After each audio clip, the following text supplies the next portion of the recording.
ওকে, এবার সবাই একটু কমেন্ট করে জানিয়ে দাও তো সাউন্ড ক্লিয়ার আছে কিনা। এবার অলরেডি মাইক অফ করে দিছি।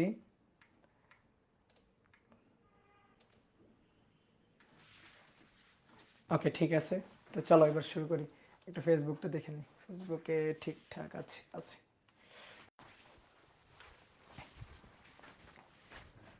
ওকে, তাহলে দুঃখিত একটু টাইম নষ্ট হওয়ার জন্য।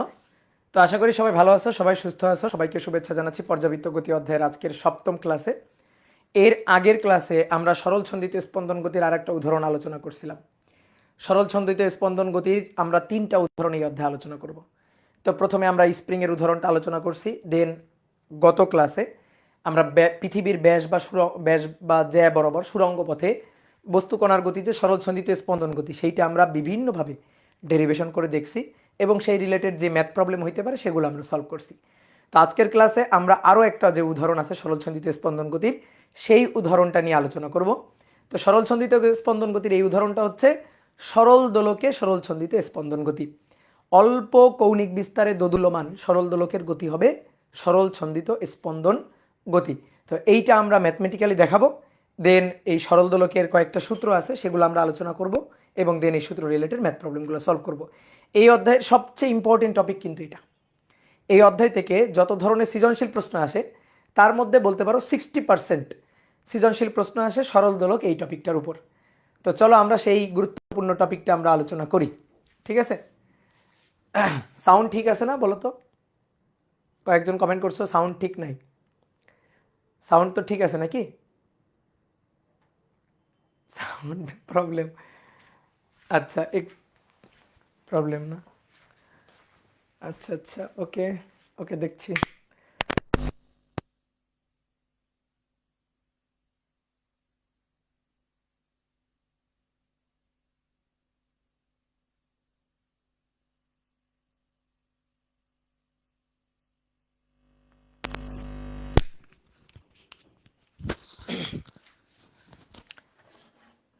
দেখো তো এবার সাউন্ডের কি অবস্থা।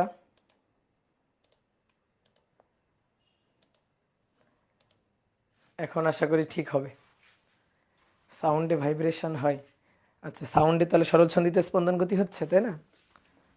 ওকে, তো চলো আমরা শুরু করি। ঠিক আছে, সাউন্ডে একটু প্রবলেম হলে মানায় নাও। তাহলে সরল দোলকের গতি সরল ছন্দিতে স্পন্দন গতি। সরল দোলকের গতি সরল ছন্দিত স্পন্দন গতি।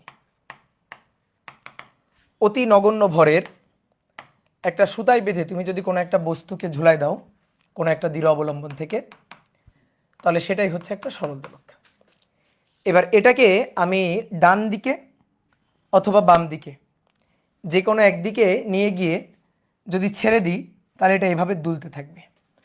ধরো আমি এই পয়েন্টে নিয়ে গিয়ে ছেড়ে দিলাম, এখানে নিয়ে গিয়ে ছেড়ে দিলাম, তাহলে এখানে নিয়ে গিয়ে ছেড়ে দিলে এইভাবে এই পথে এটা দুলতে থাকবে। তাহলে এখান থেকে এখানে আসবে, এই পয়েন্টে পৌঁছাবে, দেন আবার এখান থেকে এখানে যাবে, এখান থেকে এখানে এসে আবার এখানে যাইতে এই যে সময়টা সেটা হচ্ছে পর্যায়কাল। একটা পূর্ণ স্পন্দন দিতে যে সময় সেটা হচ্ছে পর্যায়কাল। এইবার শোনো, খুব ইম্পর্টেন্ট কথা, সরল দোলক মাত্রেই সরল ছন্দিতে স্পন্দন গতি হবে না। আমি এখানে যে চিত্রটা আঁকছি এই চিত্রে যে সরল দোলকটা আঁকছি, হ্যাঁ এটা সরল দোলক, বাট এটা না সরল ছন্দিত স্পন্দন গতি না। ঠিক আছে, এটা সরল দোলক। ভাইয়া মনে হয় সাউন্ড বক্সের সামনে কথা বলতেছে, ভাইয়া সাউন্ড প্রবলেম।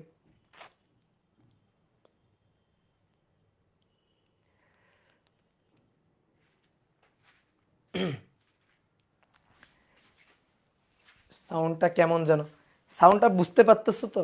বুঝতে পারলেই হবে। আমি তো বিপদে পড়ে গেলাম এখন আবার, তাহলে আমার আবার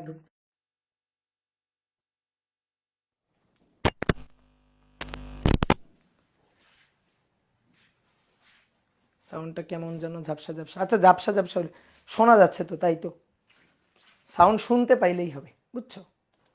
মনে করবা শুনতে পাচ্ছ কিনা, শুনতে পাইলেই হবে। হ্যাঁ, বুঝতে পারলেই হবে যে ধরো বাংলা বলতেছি নাকি ধরো অন্য ভাষা বলতেছি, এটা জাস্ট বুঝতে পারলেই হবে। হ্যালো হ্যালো হ্যালো, প্যারা নাই, কন্টিনিউ ভাই। ওকে, তাহলে প্যারা নাই, কন্টিনিউ করলাম।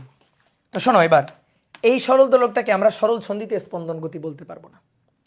দেখো, এই যে সাম্য অবস্থা থেকে, এটা সাম্য অবস্থা, মেন পয়েন্ট, এখান থেকে একবার ডান দিকে একবার বাম দিকে, একবার ডান দিকে একবার বাম দিকে, এই মেন পয়েন্ট থেকে এই পয়েন্টের এই যে কৌণিক বিস্তারটা বা এই যে কৌণিক বিস্তারটা দেখো থিটা, এই থিটার মানটা কিন্তু অনেক বেশি, এবং এই থিটার মান অনেক বেশি হওয়ার কারণে, এত বেশি কৌণিক বিস্তারে দোলার কারণে, দুলতে থাকার কারণে এই সরল ছন্দিতে স্পন্দনের গতিটা কি আর সরল রৈখিক থাকলো? সরল ছন্দিতে স্পন্দনের বৈশিষ্ট্যই হইতে হবে সরল রৈখিক গতি। তাহলে এই এই সরল দোলকের গতিটাকে সরল ছন্দিতে স্পন্দন গতি বলা যাবে না। দেখো, আনুমানিক যদি আমি বলি, এখানে কোণের মানটা কত, এই কোণের মানটা প্রায় 60 ডিগ্রি কাছাকাছি, যদি আনুমানিক মান বলি, ঠিক আছে, আনুমানিক মান যদি বলি তাহলে ধরো 50 বা 60 ডিগ্রির কাছাকাছি একটা মান চলে গেছে। তাহলে এই কৌণিক বিস্তারে যদি দুলতে থাকে, তাহলে এইটাকে, এই সরল দোলকের গতিটাকে আমি সরল ছন্দিত স্পন্দন গতি বলতে পারবো না। কেন? কারণ পথটা তো সরল রৈখিক হয় নাই। দেখো গতির পথটা, এটা কি সরল রৈখিক হয়েছে? সরল রৈখিক হয় নাই। তাহলে এই সরল দোলকের পথ পথ সরল রৈখিক নয়, সরল রৈখিক নয়, সুতরাং এটাকে সরল ছন্দিত স্পন্দন গতি বলা যাবে না। সুতরাং এটা সরল ছন্দিত স্পন্দন গতি, সরল ছন্দিত স্পন্দন অর্থাৎ এসএইচএম গতি হবে না। এটাকে পর্যাবৃত্ত গতি বলতে পারবো কি? হ্যাঁ, এটা পর্যাবৃত্ত গতি, বাট সরল ছন্দিত স্পন্দন গতি না। পর্যাবৃত্ত গতি কেমনে? পর্যাবৃত্ত গতির বৈশিষ্ট্য কি ছিল? যদি কোনো বস্তুকণার গতিপথ এমন হয় যে সে তার গতিপথের কোনো নির্দিষ্ট বিন্দুকে নির্দিষ্ট সময় পর পর একই দিক থেকে অতিক্রম করে, এখান থেকে এখানে গিয়ে আবার এখানে ফেরত যাইতে এই যে সময়, সেটা হচ্ছে পর্যায়কাল টি। তাহলে পর্যায়কাল টি টি কমপ্লিট করলো, এখান থেকে এখানে এসে আবার এখানে যাইতে পর্যায়কাল টি। এবার গতিপথের কোনো একটা বিন্দু, ধরো এই বিন্দুটাকে বললাম এ বিন্দু, তাহলে যাওয়ার সময় যে পর্যায়কাল কমপ্লিট করে যাওয়ার সময় এ বিন্দুকে অতিক্রম করার সময় এদিক থেকে, দেন আবার এই বিন্দুতে এসে আবার যখন এদিকে যাচ্ছে তখন এই বিন্দুকে এদিক থেকে অতিক্রম করবে। বলবো না কি এটা? না, বলবো না।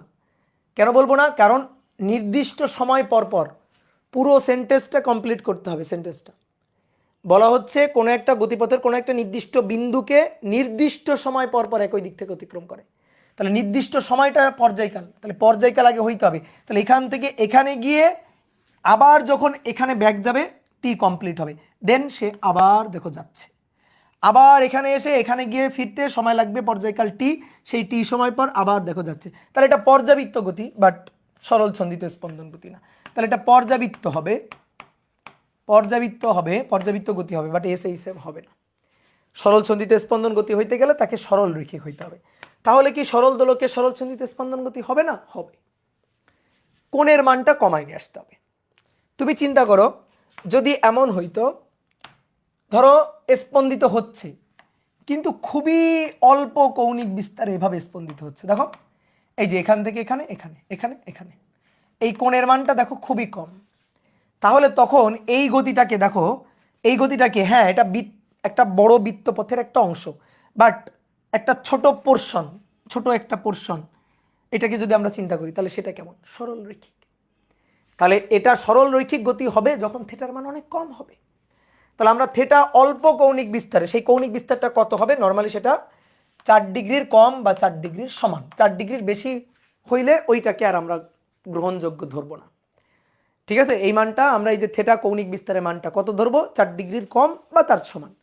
এই অল্প কৌণিক বিস্তারে, 4 ডিগ্রি কৌণিক বিস্তারে যদি স্পন্দিত হয়, দুলতে থাকে সরল দোলক, তাহলে সেইটাকে আমরা সরল ছন্দিত স্পন্দন গতি বলতে পারবো। তাহলে দেখো, দৃঢ় অবলম্বন থেকে এই যে বস্তুটাকে এখানে ঝুলাই দিলাম, এই দেন এবার এখান থেকে খুবই অল্প কৌণিক বিস্তার, এই যে, দেন তারপরে এখানে, এই। তাহলে ভাই এটা হচ্ছে সাম্য অবস্থা, এটা হচ্ছে সাম্য অবস্থা, এটা হচ্ছে সাম্য অবস্থা। তাহলে সাম্য অবস্থাকে কেন্দ্র করে একবার ডান দিকে একবার বাম দিকে, একবার ডান দিকে একবার বাম দিকে। তাহলে সাম্য অবস্থা থেকে পজিটিভ দিকে, ধরো এই দিকটা পজিটিভ দিক, আর এই দিকটা সরণের নেগেটিভ দিক, তাহলে এটা পজিটিভ সরণ আর এই দিকে হচ্ছে নেগেটিভ সরণ। তাহলে দেখো এইবার গতিপথটাকে মোটামুটি সরল রৈখিক বলা যায়। আমি যদি এই পথটাকে এবার সরল রৈখিক বলি, এই যে এই পথটা সরল রৈখিক, দেখো কারো কোনো আপত্তি থাকার কথা না, ঠিক আছে। তাহলে এই ক্ষেত্রে কোণের মানটা হইতে হবে এই যে কৌণিক বিস্তার, এটা থিটা, এই যে থিটা, এই থিটাটার মান হইতে হবে 4 ডিগ্রির কম বা 4 ডিগ্রির সমান, এর চেয়ে বেশি হইলে হবে না। মানে বিশাল একটা বড় বৃত্ত, তো সেই বৃত্তপথের আমি যদি এইটুকু অংশ, ধরো তোমাকে রুমের বাইরে বের করে দিয়ে আমি জাস্ট এইটুকু রাখলাম, এবার আমি বললাম বলো এটা বৃত্ত না সরল রেখা, তুমি তো এসে বলবা ভাই এটা তো একটা সরল রেখা, তুমি এসে কি বলবা এটা তো একটা সরল রেখা। তো এটাই হচ্ছে কথা। তাহলে আমরা এইটাকে এবার এসএইচএম বলতে পারবো, তাহলে এটা এসএইচএম হবে। তাহলে থিটা 4 ডিগ্রির কম বা সমান এই শর্তের জন্য গতিপথ হবে সরল রৈখিক, গতিপথ হবে সরল রৈখিক, এবং তখন সরল দোলকের গতি সরল ছন্দিত স্পন্দন গতি হবে, সরল দোলকের গতি সরল ছন্দিত স্পন্দন গতি হবে। ডান, কথা কি বুঝছো? ক্লিয়ার? আচ্ছা, এইবার তুমি বললা যে এটা সরল ছন্দিত স্পন্দন গতি হবে, আমি বিশ্বাস করে নিব তা তো না। তাহলে কি করতে হবে? ম্যাথমেটিক্যালি দেখাইতে হবে। তাহলে আসো, পেন্ডুলাম, সরল দোলককে ইংরেজিতে বলা হয় পেন্ডুলাম, তো সেটা আমরা এবার ম্যাথমেটিক্যালি দেখাবো যে সরল দোলকে সরল ছন্দিত স্পন্দন গতি তৈরি হচ্ছে, পেন্ডুলামে এসে। তাহলে চলো এবার ম্যাথমেটিক্যাল ব্যাখ্যা।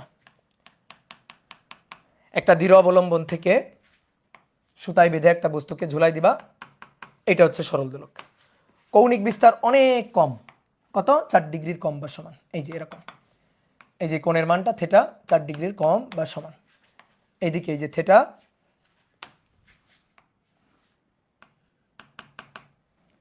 এই যে থিটা 4 ডিগ্রির কম বা সমান। এখন দেখো আমরা তো হিসাব নিকাশ করব না, তো হিসাব নিকাশ করার জন্য, ম্যাথমেটিক্যাল হিসাব নিকাশ করার জন্য আমরা একটু চিত্রটাকে বেশ বড় করে আঁকবো। কারণ আমরা যখন এখানে হিসাব নিকাশ করব, সাম্য অবস্থা অভিমুখী বল দেখাবো, সাম্য অবস্থায় নিট ফোর্স শূন্য দেখাবো, তো এই চিত্রের জন্য দেখাইতে গেলে খুব মুশকিল পড়ে যাবে, এখানে অনেক ঘিজিমিজি হয়ে যাবে। তা আমরা কি করবো? এই চিত্রটাকে বেশ বড় জুম করে আঁকবো, ঠিক আছে? এই চিত্রটাকে বেশ একটু জুম করে আঁকতেছি, এবং দুইটা পাশ আঁকার দরকার নেই, জাস্ট একটা পোর্শন, একটা পাশ আঁকলেই হবে, জাস্ট একটা পাশ আঁকলেই হবে। তো ধরো একটু বেশ জুম করে আঁকলাম, তাও এর চেয়ে যে খুব বেশি বড় হয়েছে তা না, তারপর একটু চেষ্টা করছি। এটা হচ্ছে গতিপথ। এবার এটা হচ্ছে কৌণিক বিস্তার থিটা। এবার সবাই একটু বোর্ডে দেখো, দেখো কি দেখাইতে হবে? দেখাইতে হবে সাম্য অবস্থায় নিট ফোর্স শূন্য। এইটা যদি মিন পয়েন্ট বা সাম্য অবস্থা হয়, দেখো এটাই তো সাম্য অবস্থা, একবার ডানে একবার বামে, একবার ডানে একবার বামে, তাহলে এই পয়েন্টের যে নিট ফোর্স শূন্য সেটা আমরা একটু দেখাইতো। আসো, ওজন কাজ করতেছে নিচের দিকে এর এমজি, এই পয়েন্টে, যখন এই পয়েন্টে তখন ওজন কাজ করতেছে নিচের দিকে এমজি, সুতায় বাধা আছে, তাহলে সুতার একটা টান কাজ করতেছে উপরের দিকে, সুতার টান টি। এই পয়েন্টে দুইটাই বল, দেখো আর কোনো বল আছে এই পয়েন্টে? সরল দোলকের মানে সরল ছন্দিত স্পন্দনের যে গতির দিকটা, গতির রেখাটা, সেই গতির রেখাটা হচ্ছে এইটা, দেখো গতির রেখাটা এইটা, এই রেখা বরাবর এই এমজি এরও কোনো উপাংশ নাই, এই রেখা বরাবর এই টি এরও কোনো উপাংশ নাই, দেখো এই যে গতির রেখা, তাহলে গতির রেখার সাথে টি আছে লম্বভাবে, গতির রেখার সাথে এমজি আছে লম্বভাবে, এবং দেখো এই পয়েন্টে টি সমান সমান এমজি না, এই যে এই পয়েন্টে সাম্য অবস্থায়, তাহলে সাম্য অবস্থায় টি ইকুয়াল টু এমজি, এবং সরল ছন্দিত স্পন্দনের গতি বরাবর আমার লাগবে সরল ছন্দিত স্পন্দনের গতি বরাবর বল, এই যে এই রেখা বরাবর, তো এই রেখা বরাবর বলের কোনো উপাংশ আছে? এমজি এরও কোনো উপাংশ নাই, টি এরও কোনো উপাংশ নাই। তাহলে যদি এমজি বা টি এর কোনো উপাংশ না থাকে, তাহলে সাম্য অবস্থায় নিট ফোর্স কত? শূন্য। অলরেডি দেখানো হয়ে গেছে সাম্য অবস্থায় নিট ফোর্স শূন্য। এইবার সাম্য অবস্থা থেকে গতি বরাবর যে কোনো দিকে, ধরো এইভাবে স্পন্দিত হচ্ছে, এইভাবে স্পন্দিত হচ্ছে, স্পন্দিত হতে হতে কোনো একটা মুহূর্তে এখানে, তাহলে এটা সাম্য অবস্থা, সাম্য অবস্থা থেকে এখানে, তাহলে সাম্য অবস্থা থেকে ওই পয়েন্টের যে সরণ, দেখো সাম্য অবস্থা থেকে এই পয়েন্টের যে সরণ, এই যে সরণটা, এইটা হচ্ছে এক্স সরণ, ঠিক আছে? সাম্য অবস্থা থেকে এক্স পরিমাণ সরণ অবস্থান। এবার এই এক্স পরিমাণ সরণ অবস্থানে আমি দেখাবো সাম্য অবস্থা অভিমুখী বল, সেটা এই সরণের সমানুপাতিক ও বিপরীতমুখী।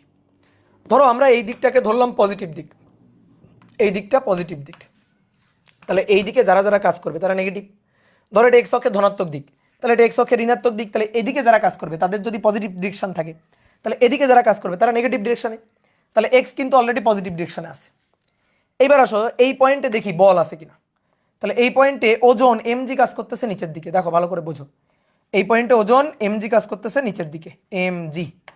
এটা সুতার টান আছে না? আছে। সুতার টান হচ্ছে রেখা বরাবর, এই রেখা বরাবর সুতার টান টি, এই রেখা বরাবর সুতার টান টি, এটা হচ্ছে সুতার টান টি। এইবার খুব মনোযোগ দিয়ে শোনো, এই এমজি কে আমরা দুইটা উপাংশে এবার ভাগ করব। এমজি কে দুইটা উপাংশে ভাগ করে ফেলবো, এমজি কে দুইটা উপাংশে ভাগ করব। দেখো এই বরাবর একটা উপাংশ, এই কোণটা থিটা হইলে এই কোণটা থিটা, এই যেটা থিটা, বুঝতে পারতেছ? এই কোণটা থিটা হইলে এই কোণটা থিটা হইলে এই কোণটা থিটা, তাহলে এমজি এর এই দিক বরাবর যে উপাংশটা সেটা এমজি কস থিটা।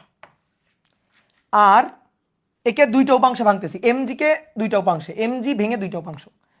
একটা যদি থিটা কোণ এমজি কস থিটা হয় তাহলে আরেকটা উপাংশ থাকবে এই বরাবর, দেখো আরেকটা উপাংশ হবে এই বরাবর, এই বরাবর যে উপাংশটা হবে সেটা হবে এমজি সাইন থিটা, এই বরাবর উপাংশটা এমজি সাইন থিটা। বুঝলা? কি করলাম, এমজি কে দুটো উপাংশে ভেঙে ফেললাম, এমজি ওজন সুতার টান টি, এমজি কে দুটো উপাংশে ভেঙে ফেললাম, এই কোণটা থিটা হলো এটা থিটা, তাহলে theta cos theta sine theta. Okay done. এইবার এমজি কিন্তু আর বেঁচে নাই, এমজি কিন্তু মরে গেছে, এমজি আর নাই।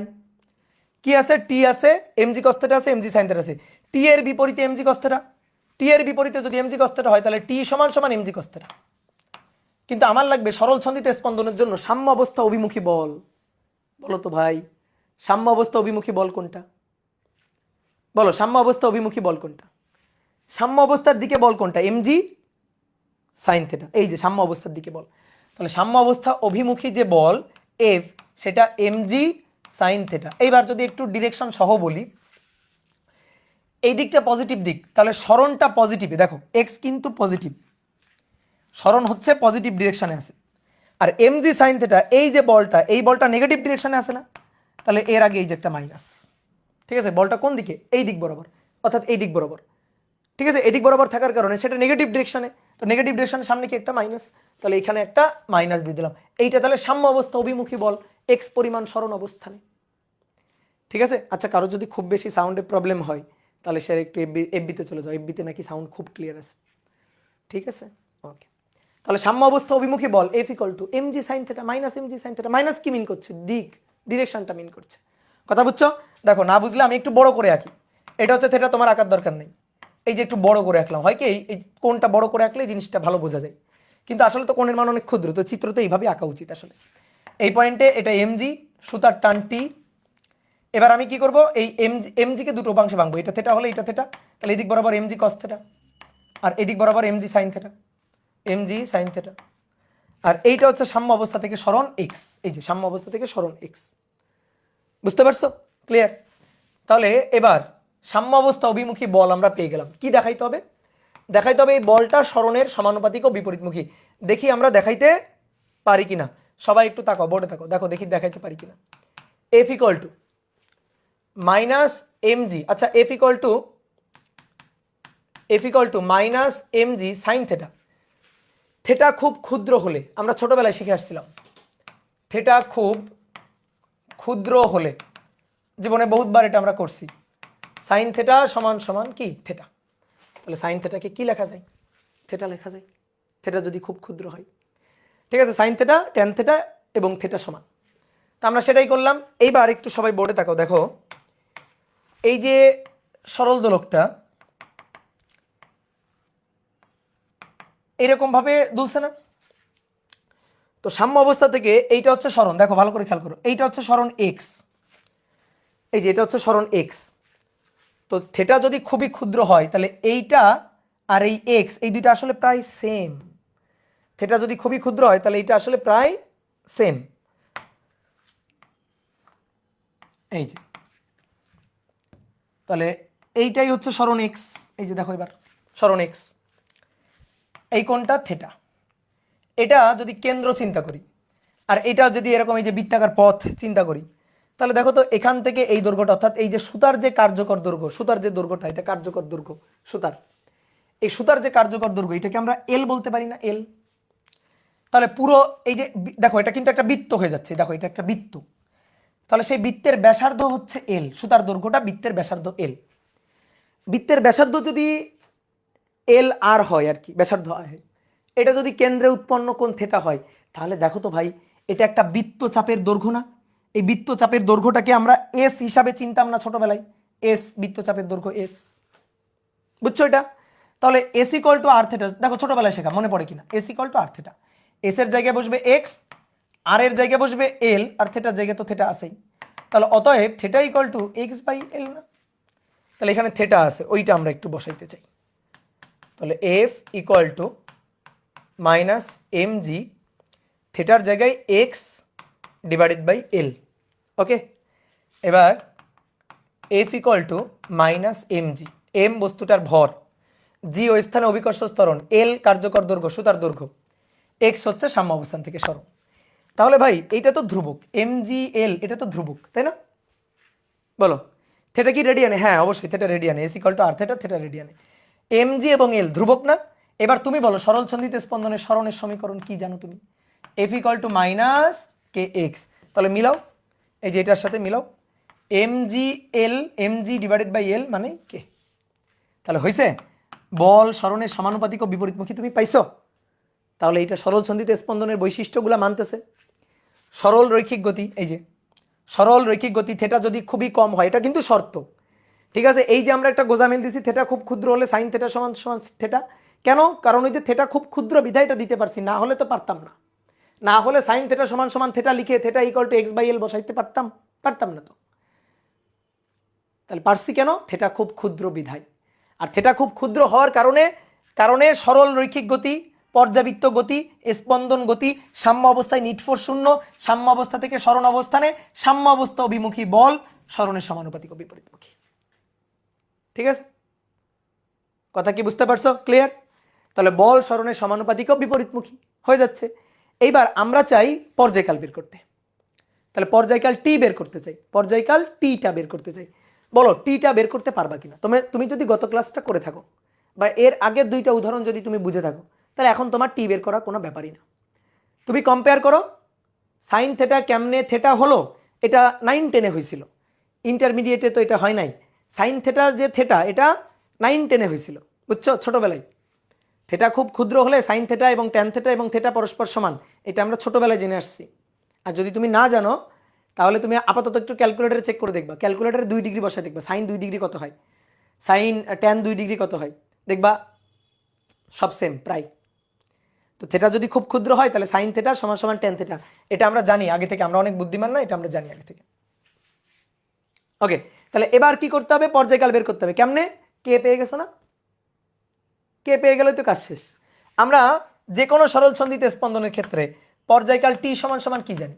2π√m/k না? জানি না? যে কোনো ভাই, যে কোনো স্প্রিং বলো, ব্যাস বরাবর সুরঙ্গ বলো, সরল দোলক বলো, যে কোনো সরল ছন্দিত স্পন্দনের ক্ষেত্রে টি এর সূত্র হচ্ছে এইটা। এবার তোমার কে জানা আছে, কেটা বসায় দাও, কাজ শেষ। তাহলে T equal to 2π√m/k, M divided by K, K এর জায়গায় বসাই M G divided by L, M G divided by L, M M কাটাকাটি, এল চলে গেল উপরে, তাহলে অতএব T equal to 2π√l/g, T equal to 2π√l/g। গত ক্লাসে ছিল, দেখো সূত্রগুলো সব একই, মজার সূত্রগুলো সব একই। গত ক্লাসে ছিল টি ইকুয়াল টু 2π√r/g। ম্যাক্সিমাম সরল ছন্দিত স্পন্দন ক্ষেত্রে সূত্রের ফরম্যাটটা এটা, জি নিচে কমন থাকবেই, বুঝছো? জিটা নিচে, এটা কমন থাকেই। যেমন স্প্রিং এর ক্ষেত্রে কি ছিল? এল ডিভাইডেড বাই জি, মনে পড়ে? টি ইকুয়াল টু 2π√l/g, এই ক্ষেত্রে বড় l/g, ঠিক আছে? ব্যাস বরাবর সুরঙ্গ পথে ছিল 2π√r/g। ওকে, তাহলে এইটা হচ্ছে টি, তাহলে টি এর উল্টাটা এফ, তাহলে এফ ইকুয়াল টু হবে 1/2π√g/l। তাহলে পর্যায়কাল আর কম্পাঙ্ক পাওয়া মানে একটা সরল ছন্দিত স্পন্দনের সব কিছু পাওয়া। তোমার যদি এখন এখান থেকে বলে এই ওমেগা বের করো, তো কৌণিক কম্পাঙ্ক বের করবা, ওমেগা মানে 2π/t, শেষ। 2π/t, টি জানা থাকলেই দুনিয়ার সবই জানো তুমি, টি জানা থাকলে দুনিয়ার সবই জানো। ঠিক আছে, ট্যানটা গেল কই? কোথায় ট্যান রে ভাই? ট্যান কোথায় আসলো? পুরো বোর্ডে কোথায় ট্যান আসলো? ট্যান গেল কোথায় একজন বলছো? ট্যান বল, ট্যান বল কই? ট্যান বল কোথায়? ও সরি, টান বল। T equal to mg cos theta, এটা তো আমার কোনো কাজে লাগতেছে না। এটা কি আমার, দেখো টি তো এইদিকে, সরল সন্ধিত স্পন্দনের সরণ যেদিকে সেদিকে কি টি, গতি যেদিকে সেদিকে তো টি না। তো টি কে কে মোকাবেলা করতেছে? MG cos theta. টি সমান সমান এমজি কস থিটা, শেষ। টি সমান সমান এমজি কস থিটা। এটা তো সরল সন্ধিত স্পন্দনের ক্ষেত্রে সাম্য অবস্থা অভিমুখী বল না, ঠিক আছে? ঠিক আছে, এটা তো লিখে রাখছি, এটা আমার কোনো কাজে লাগছে না, এটা বাদ। এটা আমার কোনো কাজে লাগছে? লাগে না। ওকে, এবার আসো, যদি আমরা ত্বরণ দিয়ে করতাম, কেউ যদি বলো ভাই আমি ত্বরণ দিয়ে করব, ঠিক আছে, অর সরল সন্ধিত স্পন্দনের ক্ষেত্রে তুমি ত্বরণের সমীকরণ এনে করবা। আমি কি করলাম? F equal to minus K X ফর্মেটে বলছি। তোমাকে কি বলছিলাম? কেউ যদি তোমাকে কোনো একটা গতি হাতে ধরায় দিয়ে বলে এই দেখো এই গতিটা সরল সন্ধিত স্পন্দন গতি, তুমি কি করবা? ওই গতির ক্ষেত্রে এই সূত্রটা আনবা, অথবা A equal to minus omega square X আনবা, দেন কম্পেয়ার করে কে অথবা ওমেগা স্কোয়ার বের করবা। তা আমরা এই ক্ষেত্রে কি করছি? আমরা F equal to minus K X ফর্মেটে বলের সমীকরণটা বের করছি, দেন কে বের করছি।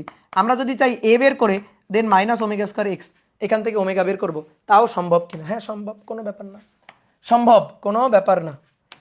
তাহলে দেখো, আর একটু বড় করে রাখলাম এবার। তাহলে সাম্য অবস্থান থেকে সরণ এক্স, নিচের দিকে ওজন এমজি, নিচের দিকে ওজন এমজি, এমজিকে আমরা দুইটা উপাংশে ভাঙতে পারি, আর এদিক বরাবর টান টি, এদিক বরাবর টান টি। তাহলে এমজিকে আমরা দুটো উপাংশে যদি ভাঙি, এদিক বরাবর যে উপাংশটা এটা থেটা হইলে এটাও থেটা, এমজি কস থেটা, আর এই বরাবর যে উপাংশটা সেটা হচ্ছে এমজি সাইন থেটা। দেখো একটা জিনিস, যে এইটা হচ্ছে সাম্য অবস্থা অভিমুখী বল এফ, আর এইটা হচ্ছে সরণ। অনেকে বলতো ভাই দেখেন সরণ এবং বল সর্বদা পরস্পরের সমানুপাতিক ও বিপরীতমুখী, কিন্তু পুরোপুরি তো বিপরীতমুখী হচ্ছে না। দেখেন সরণ যেদিকে বল কিন্তু পুরোপুরি সেদিকে না, এদের মধ্যে একটা অ্যাঙ্গেল থাকতেছে। ভাই আমরা আঁকছি তাই মনে হচ্ছে এরকম, আমরা যদি কোণের মানটা অনেক বেশি চিন্তা করি তাহলে হ্যাঁ সরণ এটা, বল এদিকে, মধ্যবর্তী একটা কোণ আছে যদি কোণের মান অনেক বেশি চিন্তা করি। কিন্তু এটাই তো শর্ত, সরল রৈখিক হবে, এটাই তো শর্ত যদি থেটার মান খুবই খুবই খুবই খুবই কম হয়, জিরোর খুবই কাছাকাছি হয়। তুমি দেখো যদি থেটা একেবারেই জিরো হইতো, থেটা যদি একেবারেই জিরো হইতো, এই থেটা যদি একেবারেই জিরো হইতো, তাহলে এইটার এই দিক বরাবর না থেকে পুরা একেবারে এই দিক বরাবরই থাকতো, অর্থাৎ সরণের ঠিক বিপরীত দিকেই থাকতো। বুঝতে কি পারছো? সরণের ঠিক বিপরীত দিকেই থাকতো। তো তুমি এই যে এইটুকু মানে নিবা, এই যে এইটুকু মানে নিবা, এটা যে খুবই ক্ষুদ্র কোণ, কারণ থেটার মানটা 4 ডিগ্রির কম বা সমান হলে সরণ এবং বল পরস্পরের বিপরীত। তাহলে এবার দেখো ত্বরণ দিয়ে যদি আমরা করতাম F equal to mg sine theta, তাহলে সেম একইভাবে এই দিক বরাবর যদি পজিটিভ চিন্তা করি তাহলে এই দিক বরাবর সবাই নেগেটিভ, তাহলে বল হচ্ছে নেগেটিভ পোর্শনে। এবার F equal to M A লিখে দিবা, M A, F equal to M A. তো F equal to M A, এটা হচ্ছে minus M G sine theta, theta theta sine theta খুব মানে থেটা খুব ক্ষুদ্র হলে সাইন থেটা থেটা। এবার দেখো এম আর এম কাটাকাটি, তাহলে এখান থেকে A equal to minus G theta, তাহলে থেটা ইকুয়াল টু, একটু আগে আমরা দেখছি theta equal to x by L, এটা হচ্ছে এক্স, এটা হচ্ছে এক্স, এটা থেটা, এটা আর ইকুয়াল টু এল, তাহলে S equal to R theta, theta equal to S by R, that means x by L, x by L. দেখো যে লাও সেই কদুই, এটা এক্স ডিভাইডেড বাই এল, তাহলে A equal to minus G divided by L X, compare করি A equal to minus omega square X, এই যে compare করলে ওমেগা স্কোয়ার পেয়ে গেলাম। দেখি একই জিনিস আসে কিনা। Omega square equal to G by L, omega মানে 2 pi by T, root over G divided by L, পাইলাম। তাহলে T equal to 2 pi root over L by G. ভাই যেভাবে যাও না কেন পর্যায়কালের এই সমীকরণটা তুমি পাবাই, বুঝছো? ঠিক আছে, এইবার শোনো সরল দোলকের ক্ষেত্রে সরল সন্ধিতে স্পন্দন গতি, এটা আমি তোমার আরো দুইটা ভাবে দেখাবো, আরো তিনটা ভাবে দেখাবো। কেন? কারণ দরকার আছে। দেখো অর, বিশেষ করে ইঞ্জিনিয়ারিং রিলেটেড সরল দোলকের ম্যাথগুলো করতে গেলে এই জিনিসটা লাগবে তোমার পরে। দেখো এবার আমরা আরো একটা ভাবে প্রমাণ করব। এবার কিভাবে প্রমাণ করবে? এবার কৌণিক গতির সূত্র খাটায় আমরা প্রমাণ করব। কৌণিক গতির সূত্রগুলো অ্যাপ্লাই করে। সরল দোলক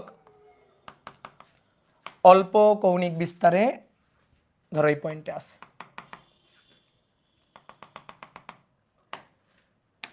সাম্য অবস্থা থেকে এইটা হচ্ছে সরণ এক্স, থিটা খুবই কম। তাহলে আমরা যদি বলগুলাকে উপাংশে বিভাজন করি, mg সুতার টান টি, mg সুতার টান টি, এবার mg কে দুটো উপাংশে ভেঙে দিই, এই বরাবর একটা উপাংশ, এই বরাবর একটা উপাংশ, এই কোণটা থিটা হলে এই কোণটা থিটা, mg cos থিটা, আর এটা হচ্ছে mg sin থিটা। mg কিন্তু আর নাই, তাহলে আবার ওই যে t সমান সমান mg cos থিটা, আর এই mg sin থিটা হচ্ছে এই বরাবর। এইবার শোনো, এইবার আমরা কৌণিক গতির সূত্র অর্থাৎ একটু টর্কের সূত্র অ্যাপ্লাই করে হিসাব করতে চাই। রৈখিক গতিতে বলের জায়গাটা দখল করে টর্ক, ত্বরণের জায়গাটা দখল করে কৌণিক ত্বরণ আলফা, রৈখিক বেগ ভি এর জায়গাটা দখল করে ওমেগা, ভরের জায়গাটা দখল করে জড়তার ভ্রামক, তাই না?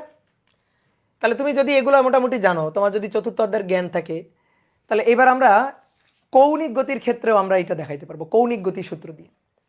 সরলছন্দিতে স্পন্দনের ক্ষেত্রে ত্বরণ সরণের সমানুপাতিক ও বিপরীতমুখী। কোন ত্বরণ? রৈখিক ত্বরণ রৈখিক সরণের সমানুপাতিক ও বিপরীতমুখী।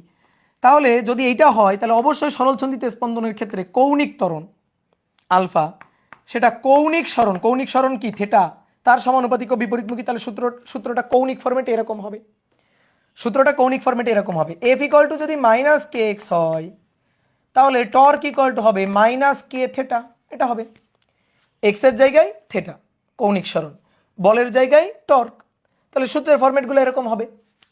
তা আমরা দেখি তো এটা হয় কিনা। তাহলে আমরা এবার আগে কি করছি, প্রত্যয়নী বল নিয়ে হিসাব করছি, এবার না প্রত্যয়নী টর্ক নিয়ে হিসাব করব। তাহলে একটা জিনিস চিন্তা করো, ধরো যারা এই দিক বরাবর ঘুরবে, ধরে নিচ্ছি আমরা যে যারা ধরো এই দিক বরাবর ঘুরবে তারা পজিটিভ, আর যারা ধরো এই দিকে ঘুরবে তারা নেগেটিভ। তাহলে থিটা সাম্য অবস্থা থেকে এই দিকে ঘুরে গেছে, এই পয়েন্টে আসছে, তাহলে থিটার ডিরেকশনটা দেখো, এইটা হচ্ছে থিটার ডিরেকশন, তাহলে থিটা কিন্তু পজিটিভ, এই যে থিটাটা কিন্তু পজিটিভ থিটা, যদি এই দিকে থাকতো তাহলে নেগেটিভ।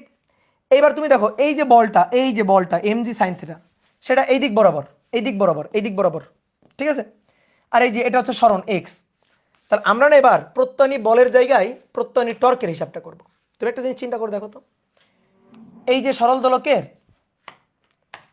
এই যে সুতাটা এই বরাবর আছে, এই যে এক্স পরিমাণ সরণ অবস্থানে এই পয়েন্টে আছে, এখান থেকে এই পর্যন্ত এই যে দৈর্ঘ্যটা, এই দৈর্ঘ্যটাকে আমরা ওই যে আর বলি না, আর সেটা কত এল, কার্যকর দৈর্ঘ্য, সুতার দৈর্ঘ্য, কার্যকর দৈর্ঘ্য। এবার তুমি দেখো তো সাম্য অবস্থা অভিমুখী বল এমজি সাইন থিটা, ভালো করে দেখো, এই যে সাম্য অবস্থা অভিমুখী বল mg sine theta, F equal to mg sine theta.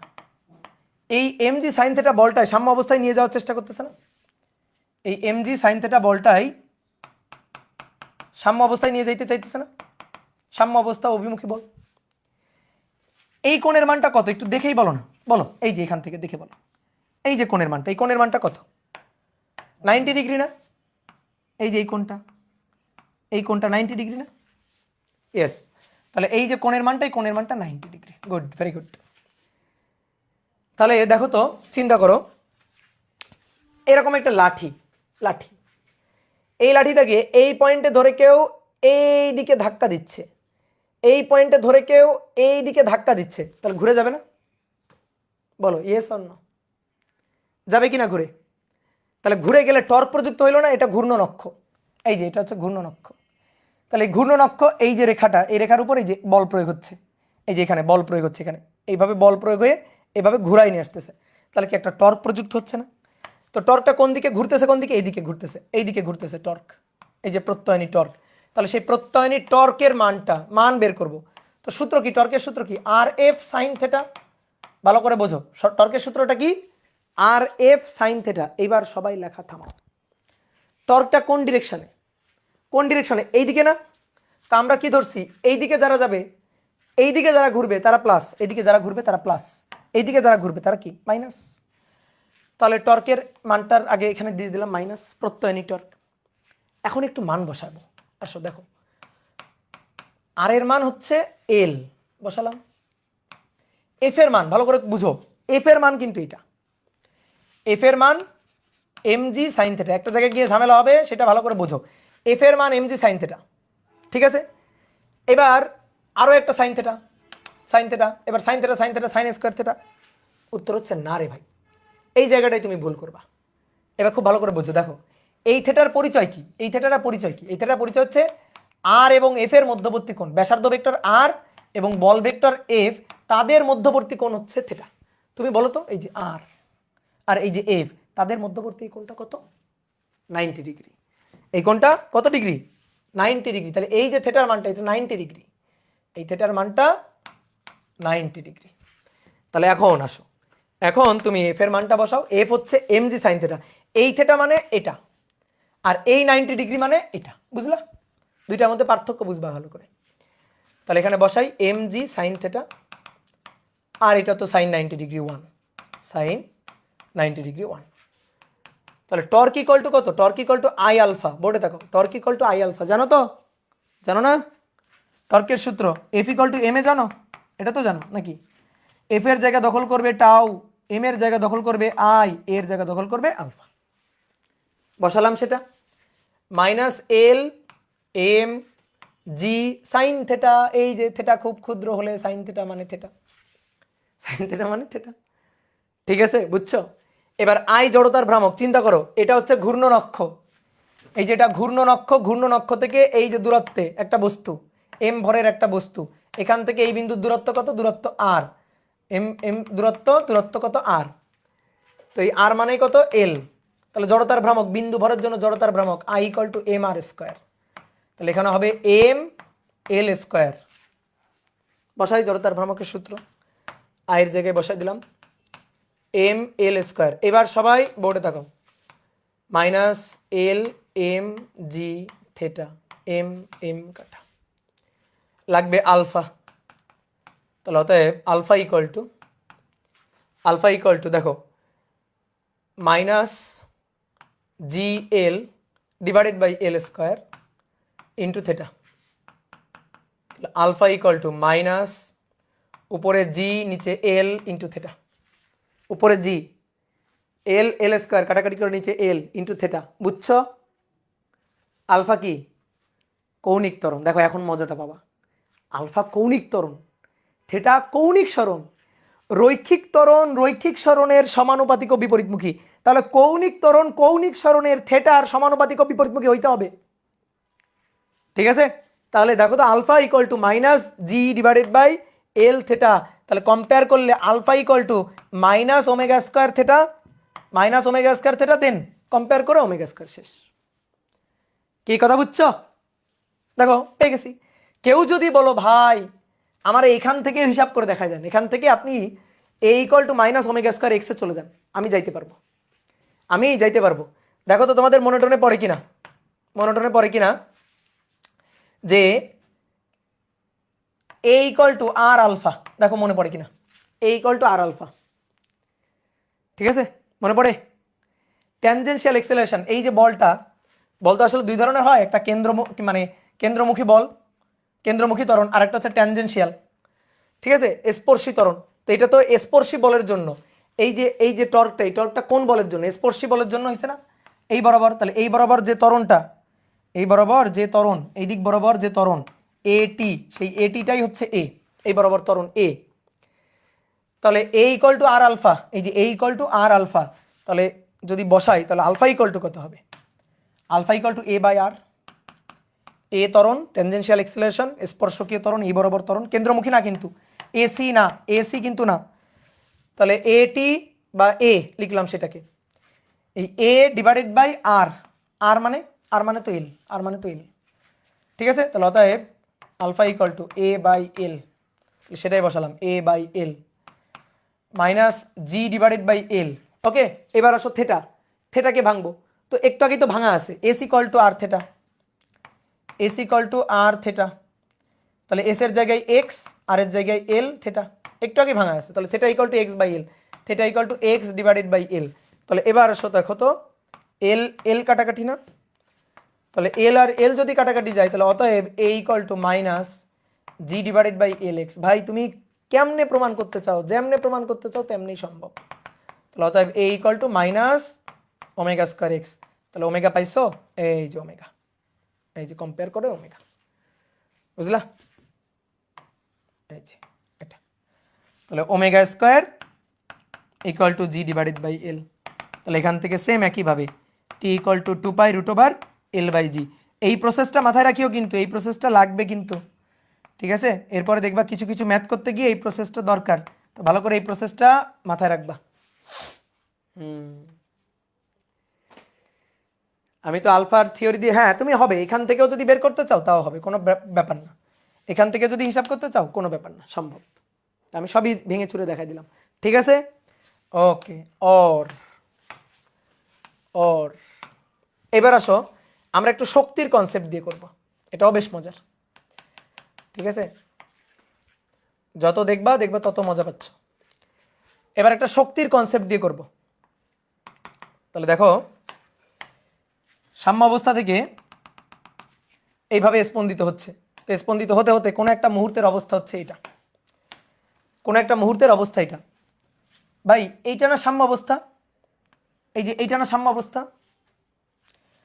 খুব নিচু করে এঁকে ফেলছি তো, মানে দেখো এটা সাম্য অবস্থা, আচ্ছা আঁকি, এটাই আঁকি, এটা হচ্ছে সাম্য অবস্থা।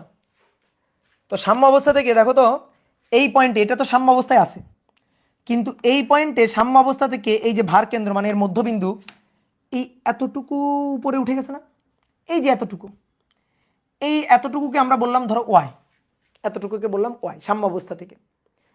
তুমি বলো এটা যদি সাম্য অবস্থা হয় মানে প্রসঙ্গ কাঠামো হয়, এখানে একটা বস্তু আছে, এই বস্তুটাকে যদি আমি এখানে নিয়ে উঠাই, এই উচ্চতায় উঠাই, তাহলে এর বিভব শক্তি কত হবে? এটা প্রসঙ্গ তল, তার সাপেক্ষে বিভব শক্তি কত হবে? এম জি এইচ বিভব শক্তি, এম জি এইচ। সরলচন্দিত স্পন্দনের ক্ষেত্রে তুমি যে শক্তি হিসাব করবা, তো সেই শক্তির প্রসঙ্গ কাঠামো কোনটা শক্তি হিসাব করার? সাম্য অবস্থা। তাহলে এটাই তো সাম্য অবস্থা, এই পয়েন্টটাই তো সাম্য অবস্থা। দেখো তো তাহলে সাম্য অবস্থা থেকে কত উপরে, দেখো সাম্য অবস্থা থেকে এই দূরত্ব ভাববা না কিন্তু, সাম্য অবস্থান থেকে এই দূরত্ব ভাবো না, এই সাম্য অবস্থা থেকে কতটুকু উপরে উঠছে, ওয়াই পরিমাণ উপরে উঠছে না, ওয়াই পরিমাণ উপরে উঠছে। তাহলে এই পয়েন্টে ওয়াই উচ্চতায় আছে, তাহলে তার বিভব শক্তি কত?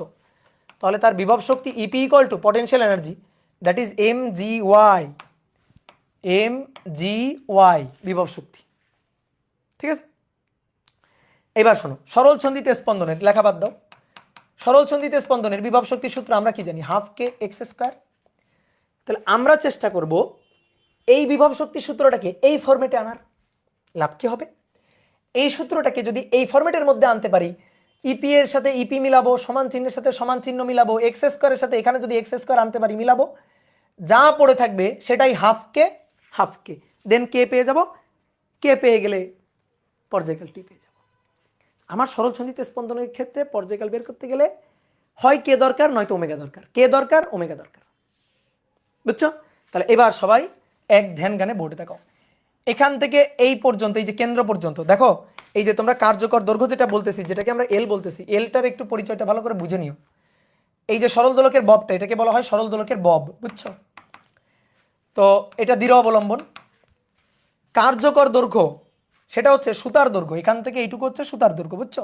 সুতার দৈর্ঘ্য, এই সুতার দৈর্ঘ্য ছোট হাতের এল, আর এই যে ববের ব্যাসার্ধ এইটা হচ্ছে ছোট হাতের আর।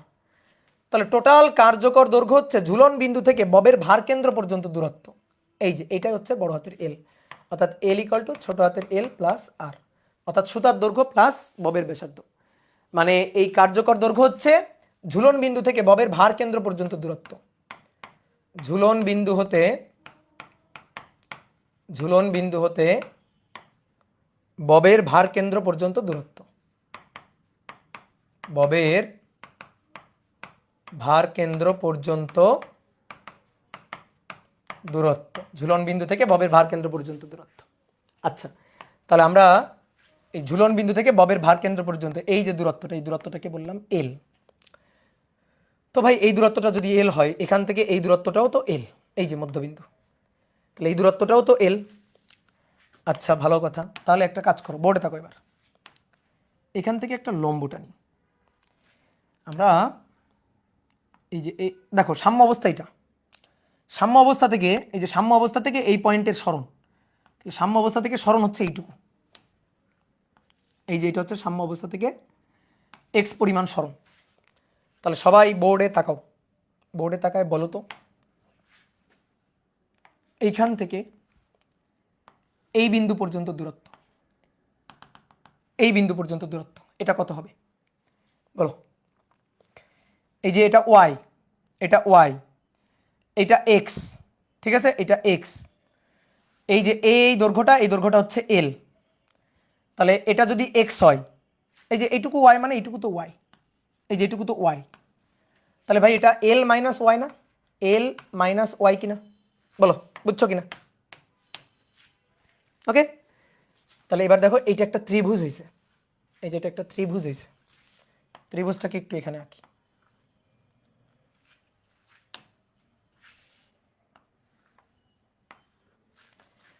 এই যেটা এক্স, এটা এল মাইনাস ওয়াই, আর এটা এল। তাহলে এখানে এবার পিথাগোরাস যদি খাটাই, তাহলে L square equal to L minus Y তার square plus X square, L square equal to L square A minus B whole square minus 2ly plus Y square plus X square. তাহলে এবার এল square কাটাকাটি, বুঝছো? এবার সবাই খুব মনোযোগ দাও, দেখো এই যে ওয়াই স্কোয়ার না, এই ওয়াই স্কোয়ার টেন্স টু 0।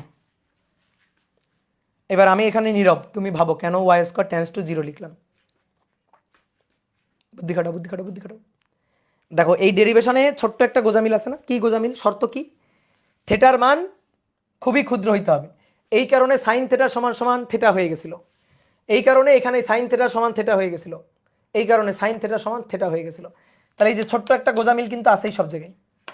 তাহলে এখানেও সেই গোজামিলটা দেখো, যদি থেটার মান অনেক ক্ষুদ্র হয়, এই থেটা যদি খুবই ক্ষুদ্র হয়, দেন ওয়াই তো অনেক কম, ওয়াই তো অনেক ক্ষুদ্র, ওয়াই খুবই খুবই ক্ষুদ্র মান। তো খুবই ক্ষুদ্র কোনো জিনিসকে বর্গ করলে কমে না বাড়ে?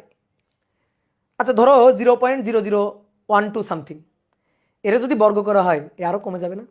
ক্যালকুলেটর নিয়ে বর্গ করে দেখো, 0.004, তাহলে বর্গ করো, দেখো আরও কমে যাবে। তাহলে বর্গ করলে এটা আরও কমে গেল, তাহলে এটা টেন্স টু 0, এটারে বাদ দেওয়া যায়। এই যে এই গোজামিলটুকু দিলাম আমরা, ঠিক আছে, এটারে বাদ দেওয়া যায়, বাদ দিলে যে খুব বেশি সমস্যা হবে তা না। এটা আবার করো না যে ভাই তাহলে তো ওয়াইও 0, এটাও বাদ না রে ভাই, এটা তো ওয়াই আছে শুধু, তুমি সবই যদি বাদ দিয়ে দাও তাহলে কি প্রমাণ করবে? তাহলে তো এক্স স্কোয়ার ইকুয়াল টু 0 হয়ে গেল, তাই না? তাই না? তাই তো, তাহলে ওয়াই স্কোয়ার 0 এটা আমরা লিখতে পারি, এটাতে কোনো মহাভারত অশুদ্ধ হবে না, ঠিক আছে? তাহলে এবার x square equal two 2ly, তাহলে বলো তো ওয়াই কত? Y equal to X square divided by 2l, পাইছো? এটা নিয়ে এখানে বসাও, তাহলে EP equal to M G Y, Y মানে x square by 2l, X square divided by 2l, একটু সাজাই লিখো। EP equal to half mg by L, দেখো half mg by L x square. আর সরল সন্ধিতে স্পন্দনের পটেনশিয়াল এনার্জি সূত্র আমরা কি জানি? EP equal to half K X square, half K X square, মিলাও, ইপি ইপি সমান সমান হাফ হাফ এক্স স্কোয়ার, তাহলে mg বাই এল মানে কে। দেখছো মজা? দেখছো? পাইছো? মজা পাইছো? বলো। তাহলে K equal to mg divided by L, আর T equal to 2 pi root over M by K, দেখি তো একই জিনিস পাই কিনা, এম বাই কে। তাহলে 2 pi root over M divided by K, K এর মান M G divided by L, M M কাটাকাটি এল বাই জি, তাহলে অর্থাৎ T equal to 2 pi root over L by G. যে পথে হাঁটো না কেন পৌঁছানোর রাস্তা গন্তব্য তোমার একই, বাট চোখ কান খোলা রাখতে হবে, ডেরিভেশনগুলো মাথার মধ্যে নিতে হবে, বুঝতে হবে কি হইতেছে না হইতেছে। আর এখন চিটিং লাগতেছে সবই মিলে, এই চিটিং কোথায়? ওই থেটা তো ক্ষুদ্র হইতে হবে, থেটা ক্ষুদ্র না হইলে তো আর হইতো না। মানে সরল দোলকের গতি কি সরল সন্ধিতে স্পন্দন গতি? উত্তর হচ্ছে না, প্রথম কথা হচ্ছে না। কেন? কারণ এটা তো বৃত্তাকার না। কিন্তু থেটার মান যদি অনেক কম হয়, সরি সরল রৈখিক না, কেন না? কারণ সরল রৈখিক না, বৃত্তাকার। তো বৃত্তাকার হলে তো সরল সন্ধিতে স্পন্দন গতি হবে না, তাহলে সরলসন্ধিতে স্পন্দন গতি কি একেবারেই বলা যাবে না? যাবে রে ভাই। কখন? যখন থিটার মান খুবই ক্ষুদ্র হবে।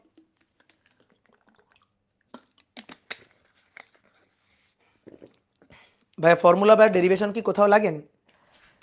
কোথাও সরাসরি লাগে না, ঠিক আছে। এই যে তোমাদের একটা খুব ভালো কোশ্চেন যে ভাই এই যে ডেরিভেশনগুলো আমরা করতেছি, এই ডেরিভেশনগুলো কোথায় লাগে?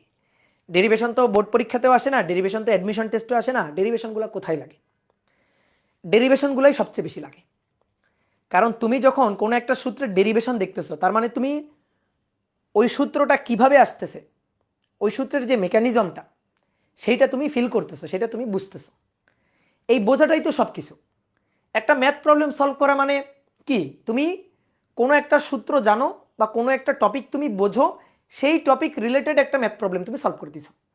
তুমি যদি কোনো একটা সূত্র না জানো, সূত্রের ডেরিভেশন প্রসিডিউরটা না জানো, কোত্থেকে কি আসলো কোনো একটা সমীকরণে, ধরো এই যে টি ইকুয়াল টু 2π√L/g লিখলাম, এল জি কি মিন করে এইটাই তুমি জানো না, তাহলে তুমি ম্যাথ করতে পারবা?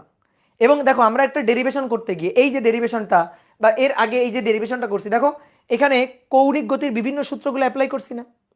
যেমন এখানে একটা কোশ্চেন যে ভাই এখানে কেন্দ্রমুখী ত্বরণ না এসে কেন ট্যানজেনশিয়াল এক্সেলারেশন অর্থাৎ স্পর্শী ত্বরণ আসলো?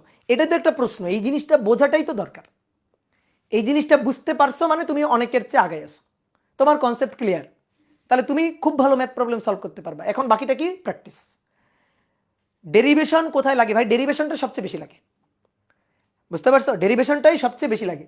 তুমি যখন ডেরিভেশনটা বুঝো, তোমার খাতায় যখন ডেরিভেশনটা আসে, তুমি একটা অধ্যায়ের কনসেপ্ট যখন তুমি বুঝো, তখন তো তোমার মনে করো যে কনফিডেন্স একেবারে হাইতে আছে, যে না এই অধ্যায়ের উপর আমার একটা ভালো দখল আছে, ঠিক আছে। এই অধ্যায় থেকে এখন যে ধরনের প্রবলেম আমাকে দেওয়া হোক না কেন, কনসেপ্ট যেহেতু ক্লিয়ার আছে, তাহলে আমি ওই প্রবলেম নিয়ে কিছুক্ষণ ট্রাই করলে আমি অ্যান্সার করতে পারবো, বুঝলা? তো ডেরিভেশনটাই সবচেয়ে বেশি লাগে, মাথায় রাখবা।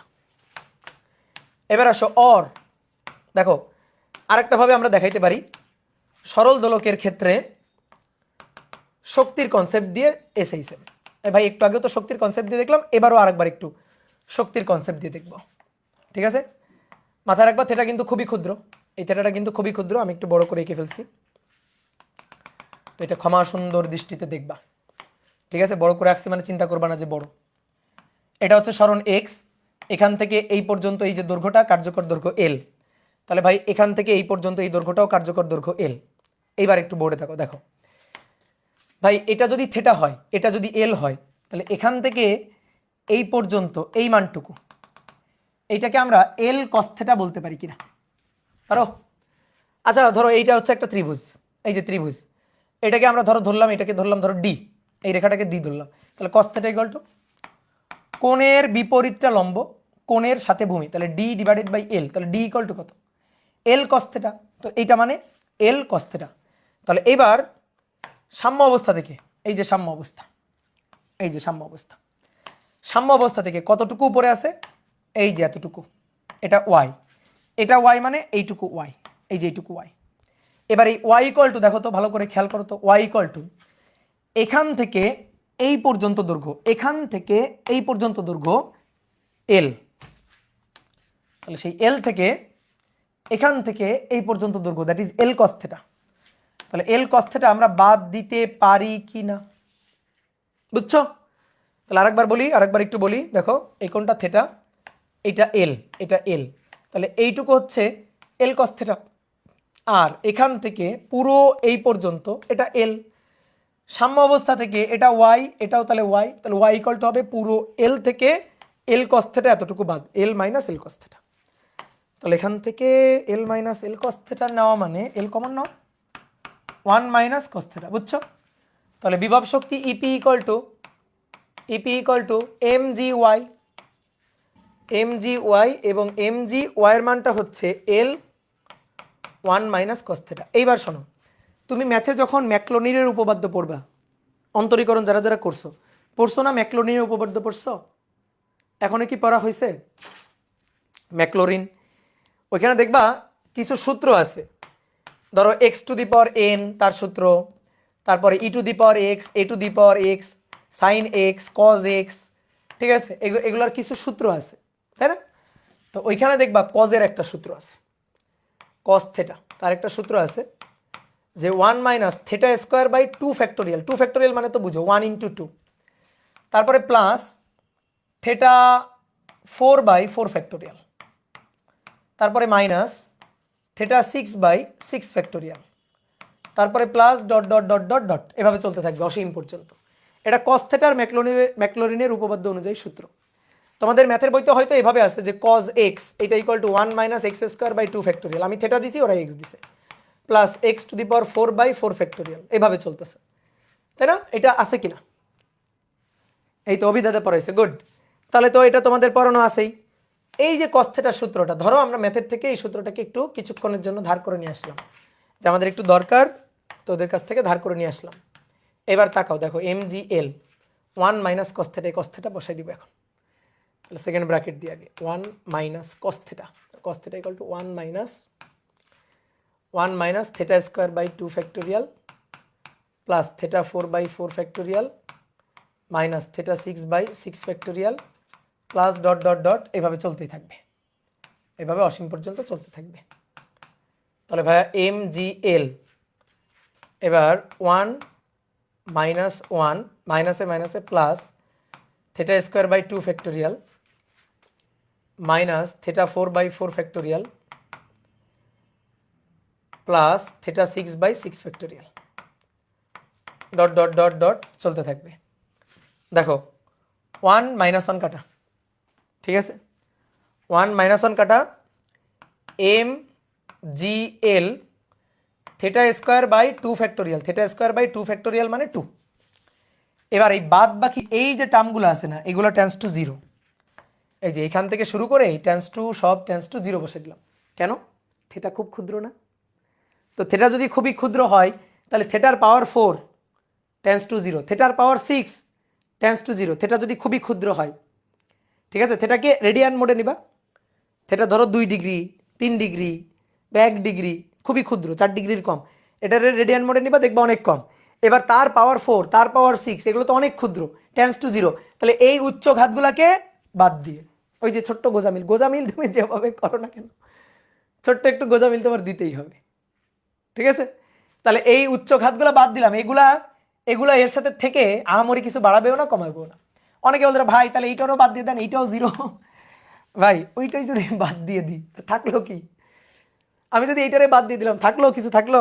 তো ভদ্রতার খাতিরে অ্যাটলিস্ট এটা রাখো, তো এইটা হচ্ছে ভদ্রতা, বুঝছো? এই যে এই জিনিসটা, এটা আমরা রাখলাম, এটা কি ভদ্রতা, বুঝছো? একটা গল্প আছে, গল্প কি? এই যে ভদ্রতার গল্প। মনে করো এক পিচ্চি বাচ্চা, তোদের বাসায় অতিথি আসছে, তো তোমাদের বাসায় অতিথি আসলে খাইতে দেয় না? তো মনে করো অতিথি আসছে, এবার ওর মা হচ্ছে খাইতে দিছে অতিথিকে, তো মিষ্টি খাইতে দিছে ধরো 4টা, আর অতিথি কী করছে, 2টা মিষ্টি খাইছে আর 2টা রেখে দিছে। নর্মালি আমরাও তো তাই করি না, খাইতে রেতে দিলে, অতিথি বাড়ি গেলে খাইতে রেতে দিলে এই কাজ করি না? তো এবারে পিচ্ছে জিজ্ঞেস করতেছে, আম্মা এটা রেখে দিল কেন, খাইলো না কেন?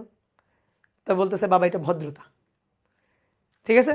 তো ওইরকম আমরা সব যদি খেয়ে ফেলি হবে, তো ভদ্রতা রেখে দিতে হবে, এটা হচ্ছে ভদ্রতা, বুঝছো? তাহলে আচ্ছা, ও বলতেছে, একজন বলতেছে আমি সবই খাই, কে বলছে? মারুফ খান। এই যে দেখছো, তুমি সবই খাই ফেলো, তোমার ভদ্রতাই নাই।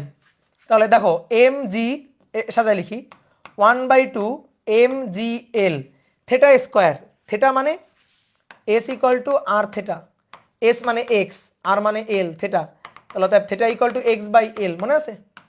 তাহলে থেটা স্কোয়ার মানে x square by L square.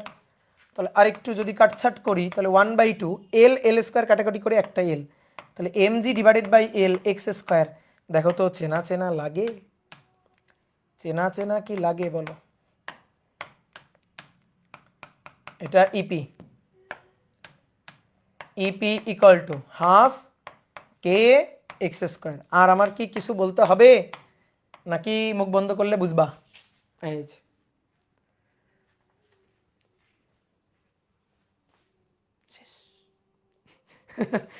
ওকে, তাহলে K equal to MG by L, then অতএব T equal to 2 pi √L by G. তাহলে সরল দোলকের একেবারে পোস্টমর্টম হয়ে গেল, ঠিক আছে? ওকে, পরে আরও আছে না? আর নাই, ডেরিভেশন শেষ। দেখছো আমি কত পারি? গুড। তাহলে ডেরিভেশন ডান হয়ে গেছে।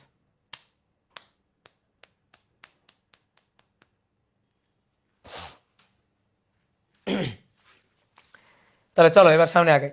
তাহলে মোটামুটি সরল দোলকের গতি, সরল সন্ধিতে স্পন্দন গতি, এটা আমরা অলরেডি প্রমাণ করে ফেলছি।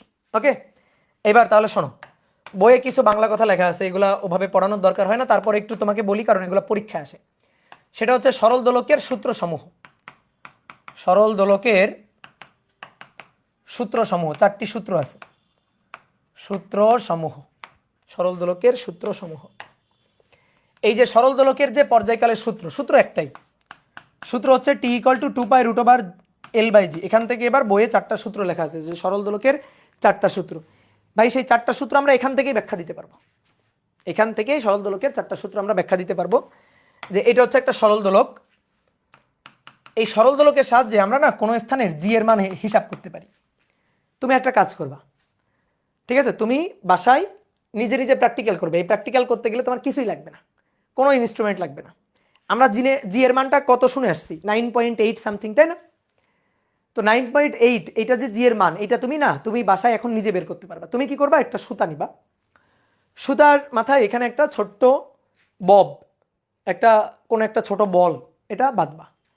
বাঁধার পরে অল্প কৌণিক বিস্তারে, মাথায় রাখবা অনেক বেশি কৌণিক বিস্তার নেওয়া যাবে না, অল্প কৌণিক বিস্তারে নিয়ে এটাকে দুলতে দিবা, এটাকে এইভাবে দুলতে দিবা। তো দুলতে দিলে তার পর্যায়কাল এখান থেকে এখানে গিয়ে আবার এখানে যে ব্যাক করবে, এই যে সময়টা, এটা হচ্ছে পর্যায়কাল। তুমি পর্যায়কালটা কাউন্ট করবা, পর্যায়কাল টি কাউন্ট করবা। ওকে, যে পর্যায়কাল কত সময়, তো পর্যায়কাল টি কাউন্ট করা হয় কিভাবে? নর্মালি তুমি যদি একটা পর্যায়কাল কাউন্ট করতে চাও তাহলে তুমি ঠিকঠাক কাউন্ট করতে পারবে না। তুমি যদি একটা পর্যায়কাল হিসাব নিকাশ করতে চাও তাহলে তুমি ঠিকঠাক হয়তো হিসাব নিকাশ করতে পারবে না। এই কারণে তুমি কি করবা, যে কোনো একটা প্রান্তে নিয়ে এটাকে ছেড়ে দিবা।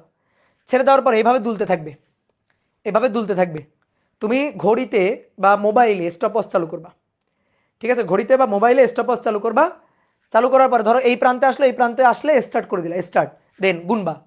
এখানে গিয়ে আবার এখানে আসে 1 2 3 4 5 6, এইভাবে ধরো 10টা বা 20টা দোলন তুমি গুনবা।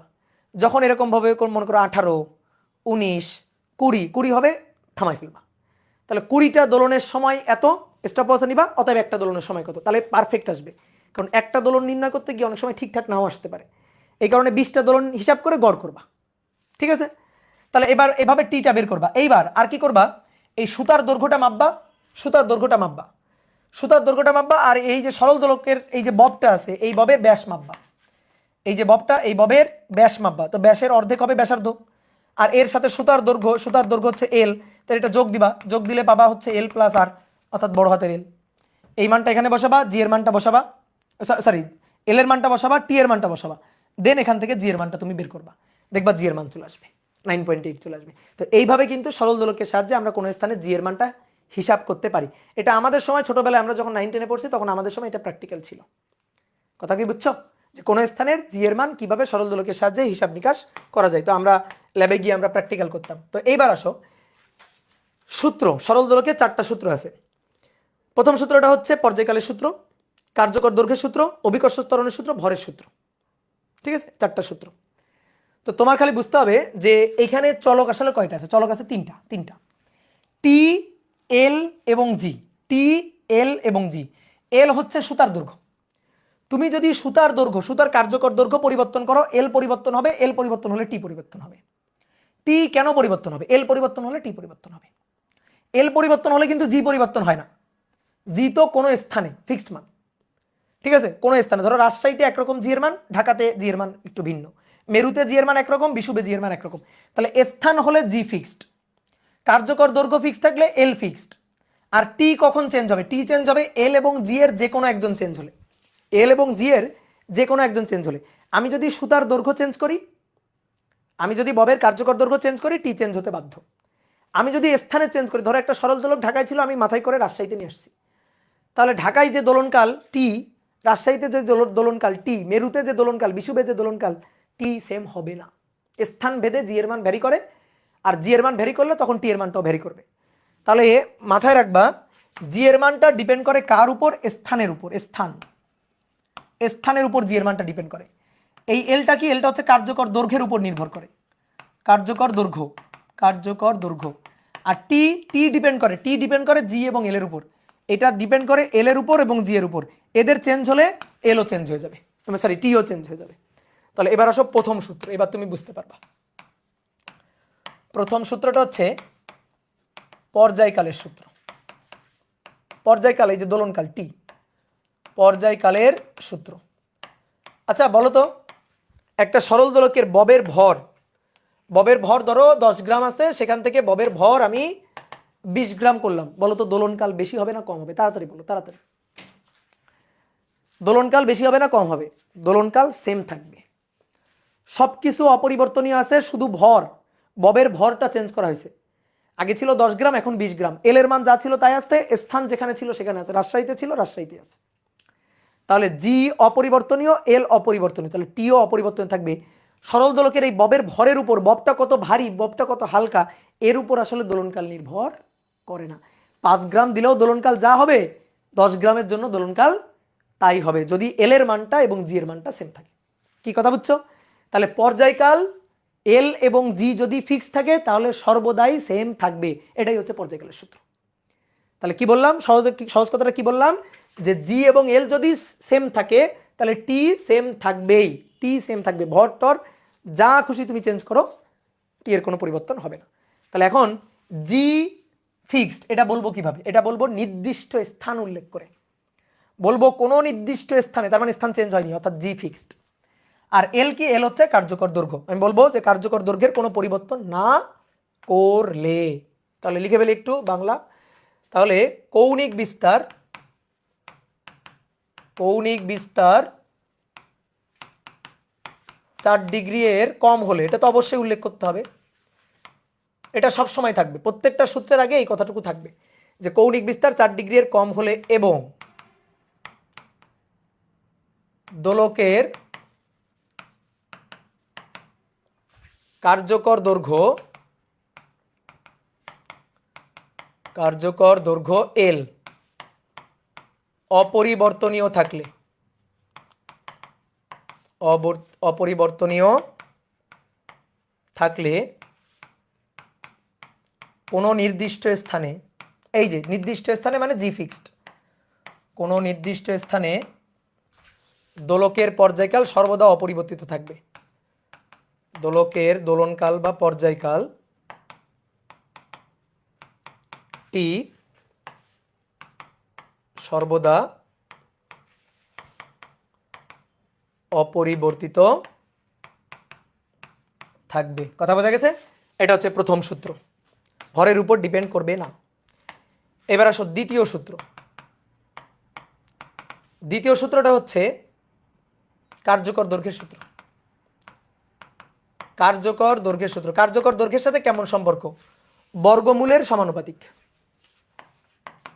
বর্গমূলের সমানুপাতিক। তাহলে এটা কিভাবে লিখবো? কার্যকর দৈর্ঘ্যের সাথে সম্পর্কটা প্রকাশ করতে চাই, তাহলে প্রথমে উল্লেখ করতে হবে কৌণিক বিস্তার 4 ডিগ্রির কম হলে, এটা তো উল্লেখ করতে হবে। এবার কার্যকর দৈর্ঘ্য তো আমরা পরিবর্তন করব, পরিবর্তন করবো না কার, জি এর, তাহলে জি নির্দিষ্ট স্থানে ফিক্সড। তাহলে কি লিখবো আগে, কৌণিক বিস্তার, কৌণিক বিস্তার 4 ডিগ্রি এর কম হলে,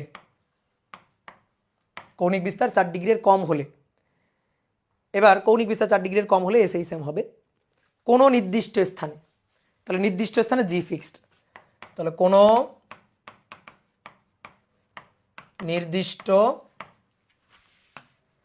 স্থানে সরল দোলকের দোলনকাল, দোলনকাল টি এর কার্যকর দৈর্ঘ্য, এর কার্যকর দৈর্ঘ্য এল, এল এর মানের বর্গমূলের সমানুপাতিক, বর্গমূলের সমানুপাতিক। বুঝতে পারছো? তাহলে ব্যাপারটা কি দাঁড়াইলো, টি সমানুপাতিক √এল, যখন জি কনস্ট্যান্ট, যখন জি কনস্ট্যান্ট। আর জি কনস্ট্যান্ট কিভাবে? নির্দিষ্ট স্থানে, স্থান চেঞ্জ করা যাবে না। ঠিক আছে, তাহলে ব্যাপারটা এরকম, T1 divided by T2 equal to root over L1 by L2। এই সূত্র রিলেটেড অনেক এমসিকিউ বা ম্যাথ আসে। ওকে, কত সহজ জিনিস। এবার আসো 3 নম্বর। 3 নম্বর হচ্ছে অভিকর্ষ ত্বরণের সূত্র। তো অভিকর্ষ ত্বরণের সাথে টি এর সম্পর্ক, ভাই সূত্র এইটাই, একটাই সূত্র, 4টা সূত্র না, সূত্র একটা। টি এর সাথে জি এর সম্পর্ক কেমন? বর্গমূলের ব্যস্তানুপাতিক। এটা লিখতে হবে এবার। তাহলে তৃতীয় সূত্র,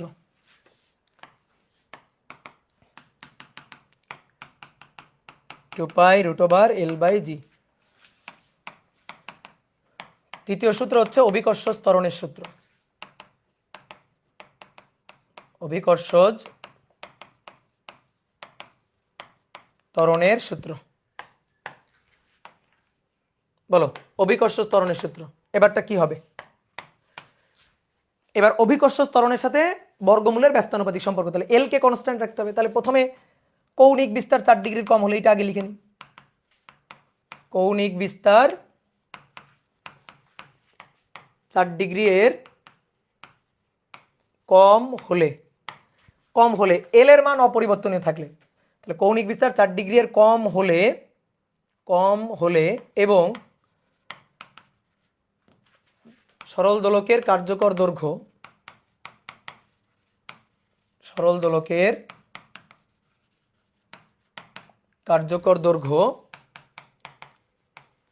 এল অপরিবর্তনীয় থাকলে, কার্যকর দৈর্ঘ্য এল অপরিবর্তনীয় থাকলে কোনো স্থানে, এই যে কোনো স্থানে দোলকের দোলনকাল ওই স্থানের, দোলকের দোলনকাল ওই স্থানের অভিকর্ষ ত্বরণের মানের বর্গমূলের সমানুপাতিক, সরি ব্যস্তানুপাতিক। ওই স্থানের অভিকর্ষ ত্বরণের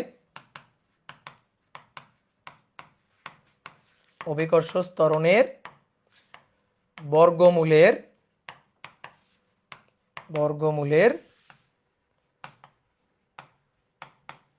ব্যস্তানুপাতিক। বলো বুঝলা কিনা? তাহলে টি সমানুপাতিক 1 বাই রুট ওভার জি যখন এল কনস্ট্যান্ট। তাহলে অতএব T1 by T2 equal to root over, উল্টে যাবে, G2 বাই G1। যেমন ধরো একটা দোলকের পৃথিবীতে দোলনকাল একরকম, সেই একই দোলককে কার্যকর দৈর্ঘ্য চেঞ্জ করো নাই, চাঁদে নিয়ে গেছো, দোলনকাল চেঞ্জ হবে কেন? চাঁদের জি এর মান চেঞ্জ। ঠিক আছে, আর হচ্ছে 4 নম্বর সূত্রটা। 4 নম্বর সূত্রটা বলতেছে ভরের সূত্র, সে বলতেছে ভরের উপর নির্ভর করে না। চতুর্থ সূত্র হচ্ছে ভরের সূত্র, যে দোলকের দোলনকাল এটা ভরের উপর নির্ভর করে না। এটাই হচ্ছে 4 নম্বর ভরের সূত্র। তাহলে আমরা একটু সুন্দর করে লিখি যে কৌণিক বিস্তার 4 ডিগ্রির কম হলে, কৌণিক বিস্তার 4 ডিগ্রি এর কম হলে, কৌণিক বিস্তার 4 ডিগ্রি এর কম হলে এবং কার্যকর দৈর্ঘ্য অপরিবর্তিত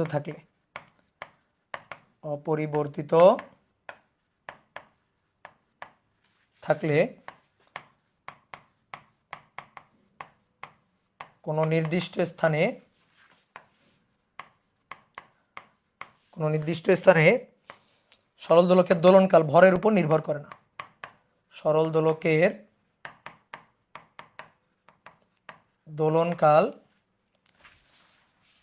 ববের ভরের উপর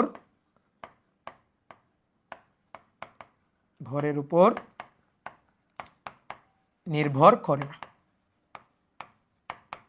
ঠিক আছে, এটা হচ্ছে ভরের সূত্র। কি কথা বুঝছো? তাহলে এই যে 4টা সূত্র পরীক্ষা আসে, তো লিখে দিলাম একটু, তোমাদের অনেকের এইগুলা বুঝতেও একটু সমস্যা হয়, তো আশা করি এখন আর বুঝতে কোনো সমস্যা হবে না। ওকে, এইবার আসো আরেকটা ছোট্ট টপিক পড়ে আজকে শেষ করে দিব, সেটা হচ্ছে সেকেন্ড দোলক। সেকেন্ড দোলক, দেখো সেকেন্ড দোলকের নামের মধ্যে সংজ্ঞা আছে। যে সরল দোলকের দোলনকাল 2 সেকেন্ড সেটাই হচ্ছে সেকেন্ড দোলক। শেষ। যে সরল দোলকের দোলনকাল 2 সেকেন্ড, যে সরল দোলকের দোলনকাল, যে সরল দোলকের দোলনকাল কত সেকেন্ড? 2 সেকেন্ড, সেটাই হচ্ছে সেকেন্ড দোলক। তাহলে দোলনকাল যদি 2 সেকেন্ড হয়, অর্ধ দোলনকাল কয় সেকেন্ড? অর্ধ দোলনকাল 1 সেকেন্ড। অর্ধ দোলনকাল 1 সেকেন্ড। বুঝছো নাকি একে বুঝাই দিতে হবে? এই যে এই প্রান্ত থেকে এই প্রান্তে গিয়ে আবার এখানে ব্যাক করতে যে সময়, টোটাল সময় টি 2 সেকেন্ড। তাহলে 2 সেকেন্ডের 1 সেকেন্ড যাবে, 1 সেকেন্ড আর 1 সেকেন্ডে আসবে। তাহলে অর্ধ দোলনকাল হচ্ছে 1 সেকেন্ড 1 সেকেন্ড করে। এটা হচ্ছে সেকেন্ড দোলক। জানো সেকেন্ড দোলকের কার্যকর দৈর্ঘ্যের মান কিন্তু ফিক্সড। তুমি কার্যকর দৈর্ঘ্য ভিন্ন ভিন্ন নিয়ে সেকেন্ড দোলক বানাইতে পারবে না।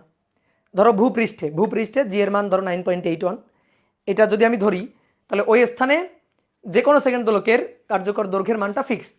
তো সেটা আমরা যদি বের করি যে সেকেন্ড দোলকের কার্যকর দৈর্ঘ্য কত, সেকেন্ড দোলকের কার্যকর দৈর্ঘ্য কত,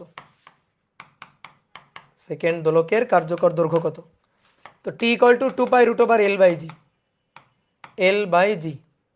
তাহলে সেকেন্ড দোলক তার কার্যকর দৈর্ঘ্য এল এর মান বের করব। সেকেন্ড দোলকের হচ্ছে 2 pi root over L by জি। ওকে, তাহলে এবার 2 কাটাকাটি করে দাও, তাহলে বর্গ করলে এখানে থাকলো 1 পাই স্কোয়ার এল বাই জি। তাহলে অতএব L equal to G by pi square, G by pi square. এবার জি এর মান যদি বলি 9.81 আর পাই স্কোয়ার 3.1416 তার স্কোয়ার, দেখি তো মানটা কত আসে। 99 পয়েন্ট সামথিং সেন্টিমিটার আসবে। 9.81 ভাগ 3.1416 তার স্কোয়ার, তাহলে 0.9939 মিটার। একে ভাগ দিলাম 100 দিয়ে, সরি গুণ দিলাম 100 দিয়ে, তাহলে 99.39 সেন্টিমিটার। এটাই হচ্ছে সেকেন্ড দোলকের দোলকের কার্যকর দৈর্ঘ্যের মান। ঠিক আছে, ক্লিয়ার? বুঝতে পেরেছ? আর একটা জিনিস একটু বলো তো, একটা গ্রাফ এমসিকিউতে আসে। তো গ্রাফটা হচ্ছে টি স্কোয়ার বনাম এল এর গ্রাফ।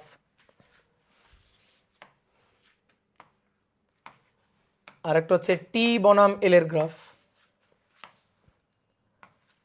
আর একটা হচ্ছে এল বনাম টি এর গ্রাফ, এল বনাম টি এর গ্রাফ। তো বলো তো দেখি গ্রাফগুলো কেমন হবে। যে কোনো গ্রাফ কেমন হবে এটা কে বলবে? সমীকরণ বলবে। T equal to 2 pi root over L by G, বর্গ করে দাও, বর্গ করে দিয়ে T square 4 pi square L divided by G. তাহলে দেখো টি স্কোয়ার এটা equal to 4 pi square G L. Y অক্ষে টি স্কোয়ার নেওয়া হয়েছে, টি স্কোয়ারটাই কিন্তু টি না, পুরো টি স্কোয়ারটা নেওয়া হয়েছে। তাহলে এটা ওয়াই, এল নেওয়া হয়েছে এক্স অক্ষে, আর এইটা হচ্ছে ধ্রুবক এম। দেখো 4 পাই স্কোয়ার জি ধ্রুবক, তাহলে Y equal to M x একটা মূল বিন্দুগামী সরল রেখা। বুঝছো? এই যে একটা মূল বিন্দুগামী সরল রেখা। বাট এটা কি মূল বিন্দুগামী সরল রেখা হবে? নো। এটা কেমন হবে? দেখো T square equal to 4 pi square by G L. দেখো এবার খুব ভালো করে বুঝবা, ওয়াই অক্ষে এবার কি নেওয়া হয়েছে? ওয়াই অক্ষে নেওয়া হয়েছে টি, ওয়াই অক্ষে নেওয়া হয়েছে টি, ওয়াই অক্ষে টি নেওয়া হয়েছে। তাহলে ওয়াই স্কোয়ার ইকুয়াল টু এটা ধ্রুবক 4 পাই স্কোয়ার বাই জি ধ্রুবক। তাহলে 4 পাই স্কোয়ার বাই জি ধ্রুবক, ধরো ধ্রুবক হচ্ছে কি ধরবো 4a, তাই না? ধ্রুবক ধরো কে ধরলাম, আর এই এল নেওয়া হয়েছে এক্স অক্ষে। তাহলে Y square equal to K x. বলো কার গ্রাফ? বলো বলো বলো বলো বলো। পারাবোলা, পারাবোলা, হ্যাঁ পারাবোলা। প্যারাবৃত্ত নাকি? প্যারাবোলা না, পরাবৃত্ত, সরি হ্যাঁ প্যারাবোলা বা পরাবৃত্ত, হ্যাঁ ঠিক আছে, তাহলে পরাবৃত্তর গ্রাফ। এবার পরাবৃত্ত কেমন হয়? পরাবৃত্ত তো অনেক হয়, এই পরাবৃত্ত এই বিভিন্ন ধরনের হয়। কেমন হয়? একটা শর্টকাট টেকনিক মাথায় রাখবা, যার উপর স্কোয়ার তার উল্টা দিকে স্মাইলি, স্মাইলি মানে হেসে দিবা। কার উপর স্কোয়ার? ওয়াইয়ের উপর স্কোয়ার, তাহলে এক্স এর উল্টা দিকে স্মাইলি, এক্স এক্স অক্ষ তার উল্টা দিকে স্মাইলি, এই যে এইভাবে হেসে দিবা।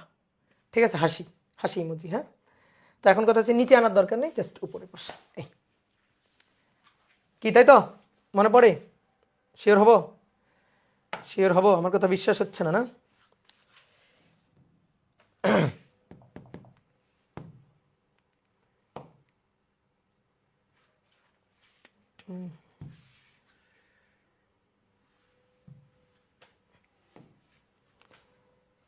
কি ছিল? Y square equal two 2x, দেখি ওয়াই স্কোয়ার ইকুয়াল টু ধ্রুবক ধরো 2x, এই যে দেখছো, এই যে এটা হয়েছে। তাহলে এটা এবার কেমন হবে? এইটা কেমন হবে এবার? T square equal to 4 pi square divided by G L. এবার কি নেওয়া হয়েছে? টি নেওয়া হয়েছে কোন অক্ষে? এক্স অক্ষে, তাহলে এটা এক্স স্কোয়ার, এটা ধ্রুবক, এটা ধ্রুবক কে, আর এটা ওয়াই, তাহলে ওয়াই এর পাওয়ার 1, এক্স এর পাওয়ার 2, এটাও প্যারাবোলা বা পরাবৃত্ত।